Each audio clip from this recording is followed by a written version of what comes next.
4 p.m. Nigerian time. Transmitters are on, signaling the start of television broadcast across the country. But before then, children and adults gather in front of the television to first witness the rainbow-colored TV set, which preceded the national anthem and the commencement of programming on the sole broadcaster, beaming waves nationwide. This used to be the norm in Nigerian homes before the deregulation of the broadcast industry in the early 90s, which broadened the scope and made more TV stations available for Nigerians.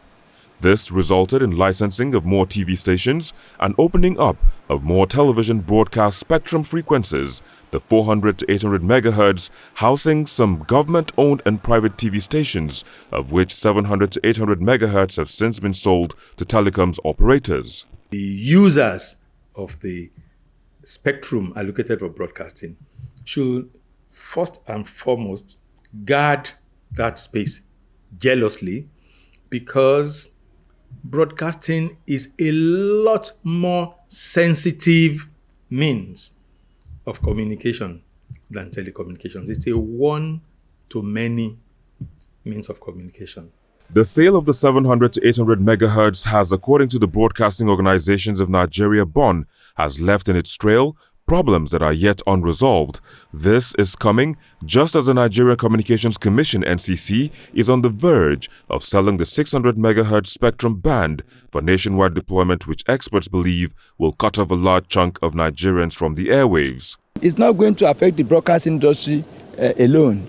You see, it's going to affect any organization that uses a wireless microphone. I know of a very popular television station already that have been affected by the sale of the 700 megahertz. You understand? So, which means people that, we all depend on television for information, dissemination, public enlightenment, and entertainment.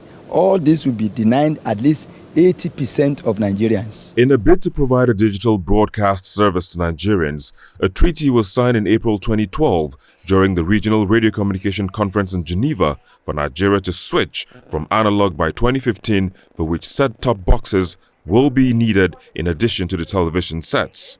The federal government earmarked the rollout to take place in Lagos, Kano, Rivers, Yobe and Gombe, with more states to follow. But how far and well has the federal government done in that regard? There's digital signals in Lagos, there's digital signals in Kwara State, in Enugu State, we started from Jos, for historical reasons, because color television started from there. These have digital systems in place, but for reasons of fairness, we cannot switch off the analog transmitters yet.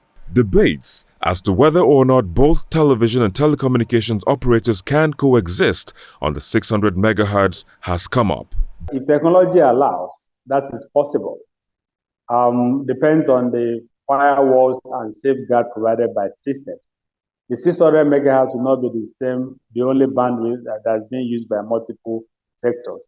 So it depends now on the firewalls and the protections that's provided, the end guards that's provided, so you don't have to spill it from one system to the other. They may want to be arguing that the essence is for broadcasting and telecom to cohabit.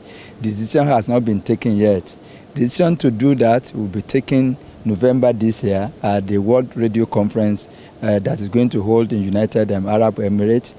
Nigeria currently broadcasts on standard definition with the hope of switching to high definition, whereas other countries are already in the ultra-high definition mode. This switch might be unattainable if the television spectrum keeps losing its size.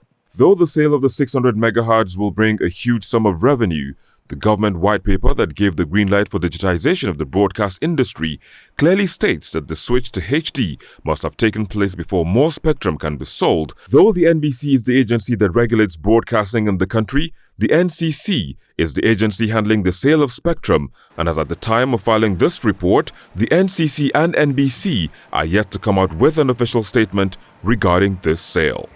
Victor Matthias, reporting for Channels Television News.